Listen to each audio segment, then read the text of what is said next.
শুভ দুপুর বন্ধুরা। আর আজকের এই রেসিপিটা আমি কীভাবে রান্না করলাম সেটাই আমি তোমাদের সাথে শেয়ার করবো। তো চলো, সব রকমই মশলা নিয়ে নিয়েছি, আর এদিকে তেল গরম হয়ে গেছে। সব রকম মশলা তেলে দিয়ে পেঁয়াজটা দিয়ে দেবো। আর পেঁয়াজটা এমনভাবে ভাজতে হবে যেন লালচে কালার না চলে আসে, তাহলে কিন্তু এই ভাতের কালারটা কালো হয়ে যাবে। তো সেই কারণে আমি এই আগে থেকে চাল ধুয়ে পরিষ্কার করে ঝরঝরে করে রেখেছিলাম, সেই চালটা ঢেলে দিয়ে আমি এখন ভাজা করতে থাকবো। আর চালটা ভাজতে ভাজতে ঠিক অনেকটা এইরকম লালচে কালার চলে আসবে, একেবারে এইরকম ঝরঝরে চালটা সুন্দর করে ভেজে নিতে হবে। যত সুন্দর ভাজা হবে তত টেস্ট হবে। আর আগে থেকে নারকেলের দুধ আমি রেডি করে রেখেছিলাম, নারকেলটা মিক্সচার করে দুধ বার করে দুধটা রেডি করে রেখেছিলাম। যতটা চাল সেই পরিমাণ মতো দুধ আমি দিয়ে দিলাম। তো দুধের পরিমাণটা একটু বেশি দিলে আরও বেশি ভালো লাগে। তো বন্ধুরা, এদিকে আমি পেঁয়াজ বেরেস্তা করে রেখেছি, পেঁয়াজ ভাজাটা দেবো একেবারে রান্নার শেষে।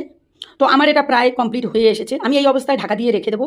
কিছুক্ষণ পরে আমি ঢাকাটা খুলে দেখবো, সাথে একটু চিনি দিয়ে দিলাম, হালকা মিষ্টি হলে ভালো লাগে। আমার কমপ্লিট হয়ে গেছে। উপর থেকে ঘি ছড়িয়ে আবার একটু ঢাকা দিয়ে রাখবো। কিছুক্ষণ পরে ঢাকনা খুলে পেঁয়াজ বেরেস্তা আর কাজু বাদাম ভাজাটা ছড়িয়ে দেবো। আর এটাই এতটা মজাদার আর ঝরঝরে হয়, যতটা ঠান্ডা হবে ততটা ঝরঝরে। তো বন্ধুরা দেখুন, এই হলো ফাইনাল। আর এর পরবর্তী অংশ যেটুকু বাকি আছে সেটা নিয়ে ফিরবো পরের ভিডিও।